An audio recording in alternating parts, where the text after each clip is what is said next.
Hey everyone, this is Elenbaas from Nightlight Astrology. Today we are going to take a look at Mercury in Taurus squaring Pluto in Aquarius.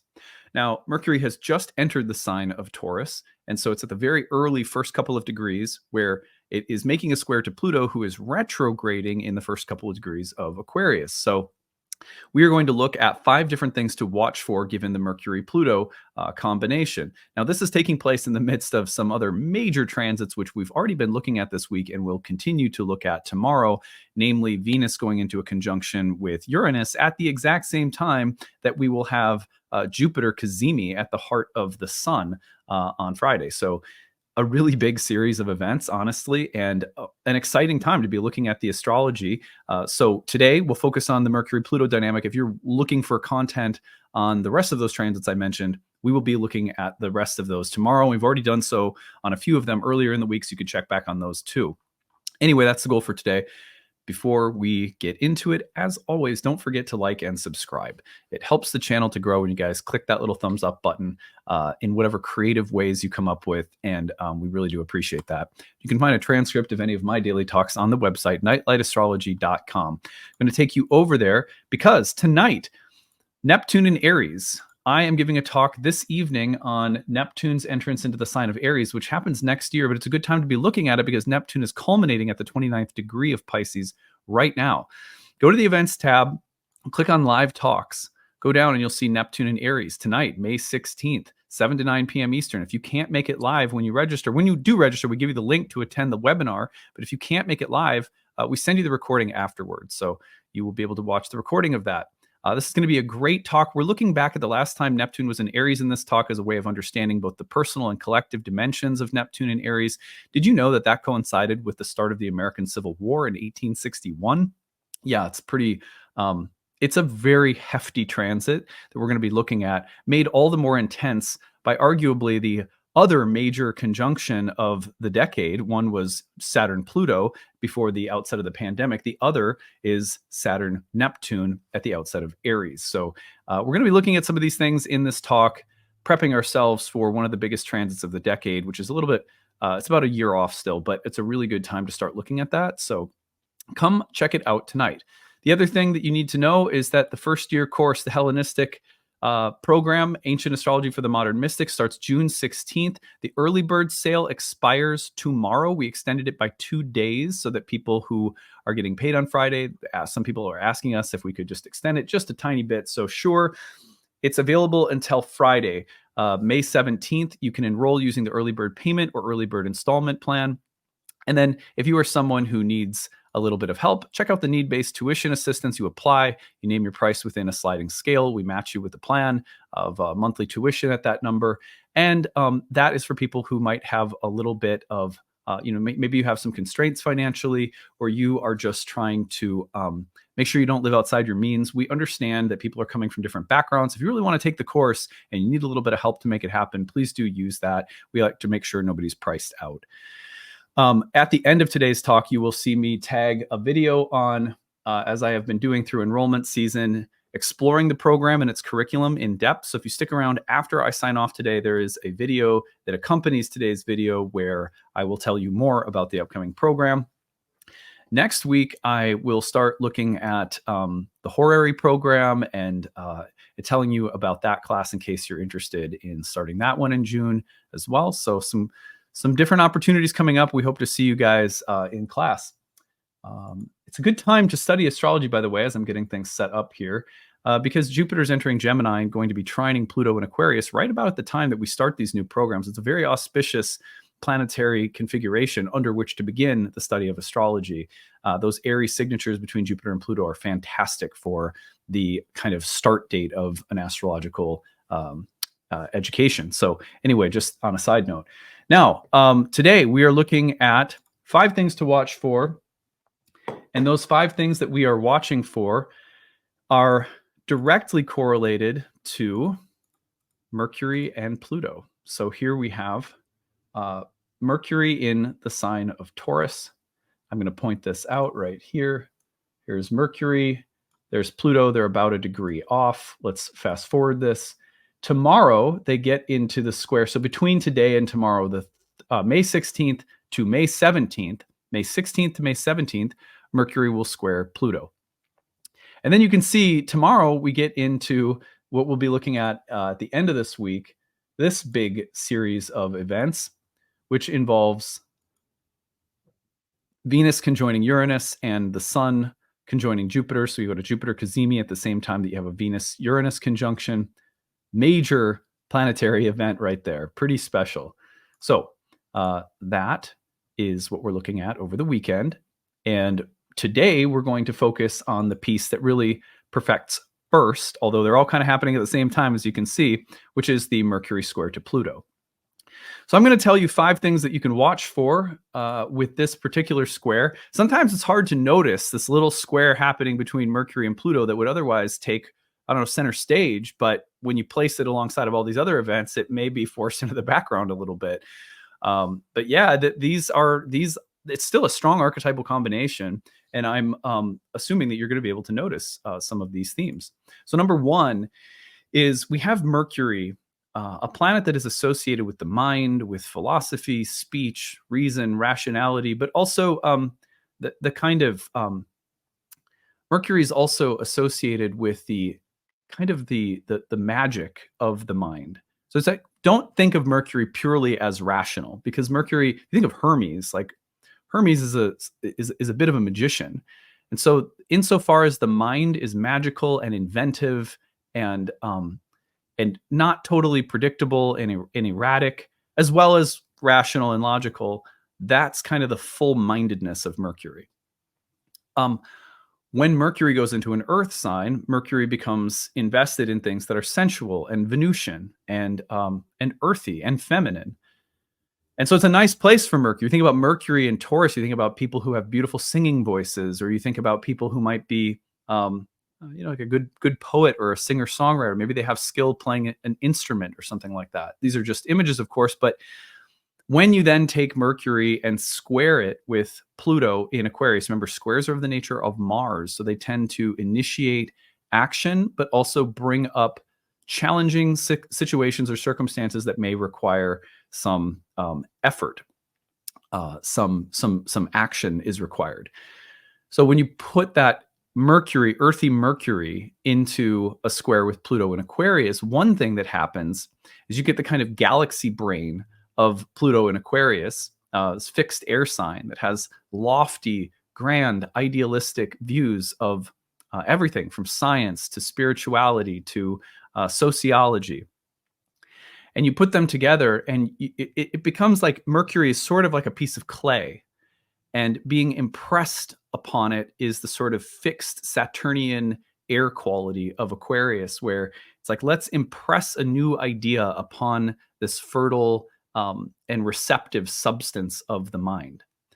And so new ideas, new thoughts, new paradigms that are being impressed upon something that has the power to turn that idea into a shape or a form on Earth.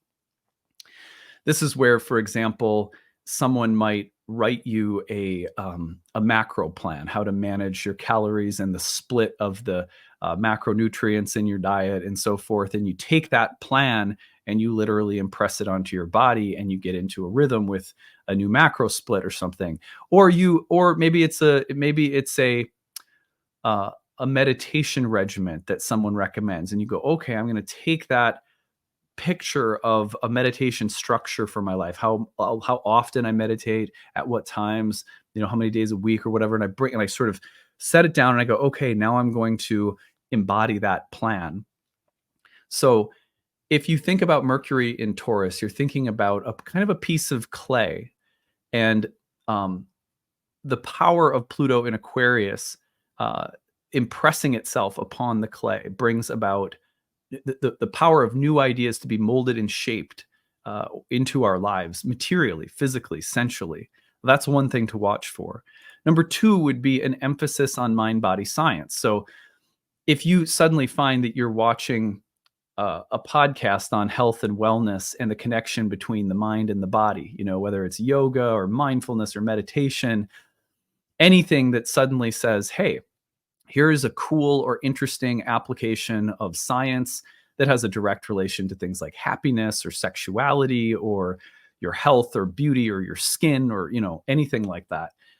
So the connection with Mercury and Pluto in these signs to the kind of abstract, intellectual, scientific, Platonic realm of Aquarius, where there are sort of gold standards of human potential or higher understandings of how things work, very Aquarian. And then Mercury in the realm of the sensual, Venusian, earthy, and feminine. And you get the idea of just the topic, broadly speaking, of the intellectual and the sensual coming together for some kind of joint endeavor. And that can mean that you're just taking an interest in those kinds of subjects. So, like right now, one of the things that I'm doing on the side is I meet monthly with a coach of mine who's gives me my programs for working out and diet and so forth. And he used to be a professional bodybuilder. And so I'm learning so much about the science of the body and how the different macronutrients work in your body around different times of day. And it's just so interesting to me. And it's just kind of, I guess, my hobby at the moment. The other thing that I do in my spare time, my other hobby, I have two. One is, I don't know, I don't even know if you'd call it bodybuilding fitness, I guess, broadly speaking. But the other one is guitar lessons. So I take guitar lessons. Mercury-Pluto could be like, learning the circle of fifths or learning your new musical theory that is suddenly directly translated into how you play or how you hear music or how you can, your ability to improvise or something like that. So kind of the idea that there might be a connection between your fingers and a theoretical understanding of music, right? That's Mercury-Pluto in these positions. So hopefully that makes sense. Number 3, powerful forms of communication erupting from the unconscious. Whenever Pluto and Aquarius touch, really doesn't matter what signs they're in. One thing that can come up is like you get that bomb of an email in your inbox, or you say that thing that you weren't thinking was a big deal and it ends up being a very big deal on a social media post and you offend a friend or something. Not that this has happened to any of us before, but you may find that things you're saying are also just there. It's like volcanic, that there's thoughts, words, ideas, streams of communication, announcements, letters, correspondences that come up and release some kind of pent up energy or serve as a vivid, suddenly conscious awareness of something that had previously been unconscious. This is a very powerful part of the Mercury-Pluto dynamic in general. And you'll find that people born with Mercury-Pluto contacts are often very intense, passionate, deep, thoughtful, penetrating thinkers or communicators. They like that kind of material, even stuff that's more challenging and weighty and deep philosophically or in the realm of ideas can come up around this time. Number 4 are ideas that shift plans or structures. Mercury is often associated with the organization of our lives. It's sort of like the daily neural pathways that expand out into our everyday coming and going. When Mercury hits Pluto, it is as though there is a death and rebirth to the way in which we are organizing thoughts or perceptions or behaviors or attitudes or plans or pathways and activities that are habitual. Suddenly, especially in a fixed earth sign, the habitual nature of our thoughts, ideas, patterns of activity or behavior go through a transformation. So ideas that shift plans or structures can also mean that there are powerful new ideas that come in and serve as the means by which we suddenly alter the organizational pathways of our lives. And it could be a small thing. It doesn't have to be the world's biggest event, but watch for that. And number 5 are transformation related to technology, media, or organizational methods. Now, I mentioned this last one, but what I mean is more like you're going to use a new accounting software, or you're now going to use a new email server, or you're using a new app on your website, or any kind of transformation related to tech, media, the use or application of various techniques or tools of craft or trade or organization, and maybe finding some new powerful tool you can use or letting go of one that's not really working. But anything related to tech, media, and broadly speaking, like the tools that you use to accomplish tasks, you'll also see that sometimes those go through significant changes. Now, this could also translate into something as mundane, like literally as my remote control to my TV doesn't work any longer and I need to program a new universal remote. Like, it can be so mundane, especially if it's not making big aspects to anything in our chart right now. You may find that the blip on the radar that you notice is something that simple. But anyhow, this at least puts us into the headspace of what to watch for as this Mercury-Pluto dynamic comes through. Just a short take today to give you a little taste of the Mercury-Pluto dynamic. If you have a story to share, please use the hashtag grabbed or drop a story into our email inbox, grabbed@nightlightastrology.com. Just don't share anything you don't mind us using in a future storytelling episode. I will probably be doing one coming up here shortly. We're going to be looking back at the Jupiter-Uranus dynamic and the eclipses. A lot of good stories around that time I'd like to catch up on, hopefully soon. Thanks to everybody for submitting those. If you stick around after I sign off, you're going to hear more about the Year 1 program. Don't forget, tonight, Neptune in Aries. Come out for that talk from 7 to 9 p.m. Eastern time. If you can't make it, we send you the recording link after. You can find that on the website, nightlightastrology.com. Go to the live events tab, and you can click on the link to register for the talk this evening. Again, we send you the recording if you can't make it. So I will sign off. And if you'd like to stick around and learn more about the upcoming program in June, you can do so. Until we see you tomorrow, I hope you guys have a good day. Bye. Hey everyone, thanks for sticking around. I'm going to tell you a little bit about our upcoming program, Ancient Astrology for the Modern Mystic, my Year 1 course in Ancient Hellenistic Astrology that begins on June 16th. If you'd like to learn more about it, of course, you can always do some digging and looking at the course page on your own. I'll take you over there right now and walk you through it. But if you want to, you can go over yourself and look. Nightlightastrology.com is the website. Click on the courses tab and go to the first year course. This is the one that begins on June 16th, the perfect place to start for people who would like to learn more about natal astrology from the Hellenistic point of view. So this is a one-year course in Hellenistic astrology, which is the oldest form of astrology, and it is the form from which all subsequent forms of astrology come from. It shares a lot in its roots with ancient Indian astrology. I'm going to tell you a little bit more about what characterizes Hellenistic astrology, but just to familiarize you with this page, when you go to the first year course page and scroll down, you can learn more about everything that's included in the course. Some of the main features include 30 classes on the year. These classes are spread out through units of curriculum. And in between the major units of curriculum, we have breakout study sessions led by our tutoring staff. We also have an interactive group forum discussion that is staffed with tutors year-round. You always get your questions answered within 24 hours. So there's a lot of support built into the program as we work our way through the curriculum. We also have recommended reading, listening, optional quizzes, flashcards, bonus lectures, more than you could possibly read in a year, honestly. So we just have a large and long biography and sort of library of suggested bonus content that will fill in blanks and also supplement and deepen the material that we are studying. You get lifetime access to all the recordings. If you cannot attend the webinars live, they meet on the weekends, but if you can't attend them live, then you are welcome to follow along with the recordings, which are made available to you on the class website. So this class meets on Sundays from noon Central to 2 p.m. Central, or 1 Eastern to 3 p.m. Eastern time. And you might translate that, I guess, if you're on the West Coast, it would be 10 a.m. to noon Pacific time.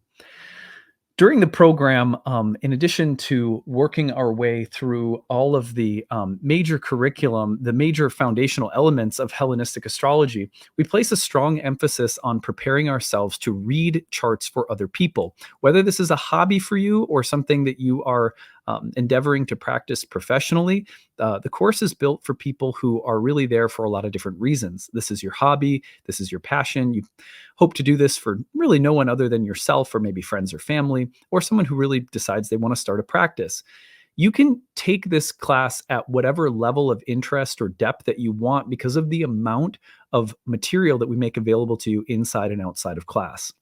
You always have access to the program too, so you can always take it at your own pace. You can attend live, follow along with the recordings, some combination of both.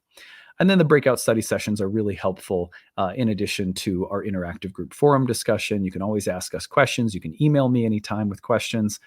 So we have a lot of support in place. Now, the curriculum, we move through the foundational elements of ancient astrology. You may look at the curriculum and say, well, I know something about these things already, but not really, not unless you've studied Hellenistic astrology, because the way that ancient astrologers talked about houses, signs, planets, aspects, essential dignities, chart delineation is radically different from what most people learn when they start studying modern astrology. The reason for that is that it's only been in the past couple of decades that we have finally had access to the vast majority of ancient texts on Hellenistic astrology. We were literally missing the bulk of our ancient tradition. So the kind of rebirth or reawakening of ancient astrology is really new, which makes this very exciting because everything you've learned in modern astrology is probably coming from the lens of what is called psychological astrology, which is a way of looking at the birth chart in terms of the planet signs, houses, and the way in which they may relate to your psychological makeup or profile. In this way, birth charts are a little bit like an elaborate Myers-Briggs. So you have the personality profiling, which is the way that most people look at planets, houses, and signs. That you'll notice my Mars, my Venus, and they think of them as aspects or dimensions of your character and personality. And there's nothing wrong with that. In fact, we utilize much of the same language, and we certainly have that approach available to us in this program because ancient astrologers also looked at the chart in terms of psychological makeup. However, one of the main distinctions between modern astrology and ancient astrology is the emphasis that ancient astrologers placed on prediction. They looked at the chart in terms of a field of karma that defines the native or the individual's fate or destiny. And so we look at houses, signs, planets, aspects as a way of understanding what patterns, themes, and topics are going to be most prevalent and at what times, because they also had a very elaborate system of timing techniques. The year one program is all about learning to read the birth chart and understanding the ancient Hermetic sort of Platonic Pythagorean philosophy that was behind the establishment of all of the doctrines and teachings of astrology itself. So it's really about understanding where everything comes from. It's the why behind everything that greatly empowers people when they're learning astrology. It is not nearly the same when you just study lists of adjectives and descriptions for houses, signs, planets, aspects. We want to understand why. Why do we do these things at all? Where did it all come from? And when you understand that, then you have something like a skeleton key by means of which you can access your own creativity, your own intuition, rather than being told, just play these notes in this order and it will sound good. You're learning to improvise. Which, could anyone ever want to play? Why would you want to play an instrument if someone told you, well, here's how to play it. Play this, play that. And you never learned how to play something of your own, or you never learned how to use the scales in ways that were magical and, pertain to your own genie, your own genius. So when we study ancient astrology, one of the main things we're doing is we're taking people beyond anything that they think they've learned about houses, signs, planets, aspects, and we're teaching them where it all came from. And once you have that, then you're really cooking with fire. You have a magical, intuitive capacity that is very rare and precious in astrology. So anyway, we move through a lot of different elements, but not in the way that you've ever learned them before. And that's a really important distinction. So anyway, after all of that has been said, in each unit, we spend, maybe up to 10 hours on houses. And then we have a breakout study session, and then we have reading and bonus material. So when we talk about houses in this class, you are learning where the concept of a house ever came from in the first place, what it is, how it works, and how it's different from a sign. You're also going to unlearn and break a lot of bad habits, because not by any intentional ignorance, but modern astrology, being bereft of its ancient textual tradition, has been teaching a lot of things that are just not in line with where the actual theoretical foundations of astrology come from. So you're also going to break some bad habits, which is really good for people who maybe know a little bit about astrology already, but are seeking to clarify and understand theory in the context of the 2,000-year history of astrology. So anyway, this class is going to prepare you to read birth charts for other people. But then by the end, one of the great things about the program is that the way we do that is not just by pumping you full of theory and history and philosophy. We are also, in the last portion of the program, inviting live clients into the class. And that's great, because when we have live clients come in, you're going to see me read from them using the theory and techniques that we've been studying. And you're going to see how they can be applied artfully, as well as, giving you some tools and methods and techniques to use to set you up for success. Seeing live astrology practice while studying it is the best way to learn. So the last portion of the program, we turn toward that hands-on approach. Anyway, so that's a bit about the program. If you have any questions you want to ask, email us info@nightlightastrology.com. We're happy to answer any questions you have whatsoever. I also want to point people to the payment options at the bottom. Early bird payment saves you $500 off. That is a great way to save. The payment plan is breaking the tuition into 12 monthly installments. If that works better for you, no worries, you can do that. And then need-based tuition. We, for many years now, dating back to 2010 when I started teaching astrology, I've always had some kind of sliding scale option available for people when studying astrology. Sacred science like this should be accessible to people of all different socioeconomic backgrounds. So we pride ourselves on making sure that there is tuition assistance available so that if your budget doesn't match with the payment price that we ask for, and that's an honest assessment that we trust you to make, that you can take advantage of the tuition assistance and set your price within a sliding scale that we provide for your monthly tuition for 12 months through the program. So please feel free to apply for that if it makes sense to you. We don't want people hurting themselves or overextending themselves. A price that fits your budget is available through the need-based tuition. We just ask that you apply early because we do fill up sometimes. So anyway, that is it. I hope that you will consider studying with us, and thanks for taking time to learn more about the program. See you later.